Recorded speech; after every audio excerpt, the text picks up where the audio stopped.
आणि ही निमिष मात्रे देह पालटिला स्त्रियेचा तो केला त्या स्त्रीचा त्या पुरुष उभा केला. कोण केला हो? ज्ञानोबरायांनी त्या स्त्रीचा पुरुष उभा केला. ही शक्ती आमच्या संत महात्म्याची आहे म्हणून देवा त्यांचा त्या संत महात्म्याचा आणि आमचा अंग संग तुटता कामा नये. आणि ही एवढी जी आवड आहे ना, माणसाच्या आवडीचे बरेच प्रकार आहे. एक मुख्य आवड आहे, एक अनुषंगिक आवड आहे. महाराजांना काय आवडतंय? आवडे पंढरी भीमा पांडुरंग. काय आवडतं मला? दुसरं आवडत नाही का? काय सुख सुविधा होती तर पंढरपुरामध्ये काय सुख सुविधा आहे? अहो तुम्हाला थैली ठेवायची तर 500 रुपये द्यावे लागते. वरून फॅन नाही, मच्छर तुम्हाला खातात. इंद्रायणीच्या खराब पाण्यामध्ये तुम्हाला स्नान करावं लागतं. प्यायला आरोचं पाणी तिथं मिळत नाही, वरून फॅन मिळत नाही. पण मुंबई जावर तुम्ही, मुंबईत तुम्हाला सगळ्या सुख सुविधा भेटतात की नाही? पूर्ण सुख सुविधा तुम्हाला मुंबईमध्ये या ठिकाणी मिळतात.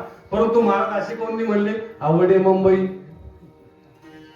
महाराज म्हणले आवडे पंढरी. कारण काय आवडते? तिथला मला देव आवडतो, तिथला मला वाळवंट आवडतं, तिथला मला ऐका पंढरीचे महिमान राहुळे तिथुके प्रमाण ते तिला तुळानी पाषाण तीही देव जाणावी. मला पंढरपूरचं सर्व काही आवडते म्हणून आवडे पंढरी भीमा पांडुरंग. आता मुख्य आवड काय? पांडुरंग परमात्मा. आणि अनुषंगिक आवड काय? तिथलं दगड गवत माती. तसं अनुषंगिक आवड आणि मुख्य आवड. राजे महाराज तुझं लग्न झालं का? हा विचाराचा प्रश्न का? तुम्हाला मेवना का? मेवना का आवडतो तुम्हाला? भावकाचा भाऊ म्हणून तुम्हाला मेवना आवडतो. खरंच आवडतो का? पण नाही म्हणा तुम्ही घरी गेला भाकर काही भानगडी. आता त्यांना मेवना काय आवडतो? बायको ही त्यांची मुख्य आवड आहे आणि अनुषंगिक आवड त्यांचा मेवना आहे. एक असाच राजा होता. त्या राजाने काय केलं पहा, मुलाचं लग्न ठरवलं. अनेक वारकरी बाबा पंढरपूरला गेला आणि बारशीला त्याचं लग्न होतं. पण पंढरपुराहून तो बाबा माघारी आला नाही. मग यानं गुलाबजाम केले होते. वारकऱ्याला गुलाबजाम आवडतात म्हणून त्यांनी डबाभर गुलाबजाम काढून ठेवले. वारकरी बाबा घरी आले. घरी आल्याच्या नंतर या राजानं ते गुलाबजामचा डब्बा घेतला आणि त्या वारकरी बाबाकडे घेऊन गेला. घेऊन गेल्याच्या नंतर त्या ठिकाणी त्याला म्हटले याचे गुलाबजामुन मी तुझ्यासाठी काढून ठेवले, हे गुलाबजामुन तू खा. परंतु ते वारकरी बाबा म्हणला मी नेमकी बारशी सोडली, आता माझ्या पोटामध्ये जरशी खाण्याची वाढ राहिलेली नाही. मला काही ते गुलाबजामुन घातणार नाही. तो गयावया करू लागला.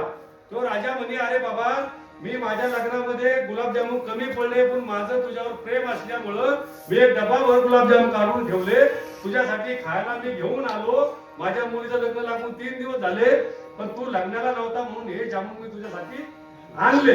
आता ते आणल्याच्या नंतर त्या ठिकाणी तो वारकरी बाबा म्हणले मला भूक नाही, मी वरून बोट जर घातलं तर फुटका माझ्या पोटाला लागेल. एवढं माझं गच्च तुडुंब पोट भरलंय, मला हे गुलाबजाम खायचे नाही. तो गयावया करू लागला आणि म्हणे अरे मी कसे तळले किती गोड झाले, त्यात खवा मुरला का, साखर चांगली मुरली का, त्याच्यामध्ये वेलदोडा घातला, त्याच्यामध्ये जायफळ घातलं, चांगले मी त्याच्यात तळून तळलेले गुलाबजाम तुझ्यासाठी खायला आणले. त्यानं म्हणे एक खाऊन बघ म्हणे, चापून बघ. गुलाबजाम किती होते? डब्बाभर. एक गुलाबजाम चापून खा फक्त म्हणे. किती खायचे? एक नावाला खा म्हणे. नावाला गुलाबजाम एक का.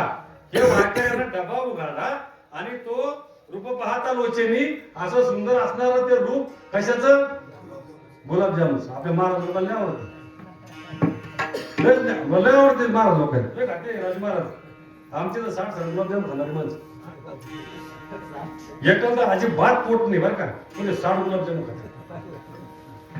खाता की आता महाराज नाही खरंच खाते बरं. तुमच्या घरी काय करा ना, आम्हाला बाबा तुम्ही तुमच्या घरी गुलाबजाम करा आणि आम्ही ते 3 जण घेऊन येतो.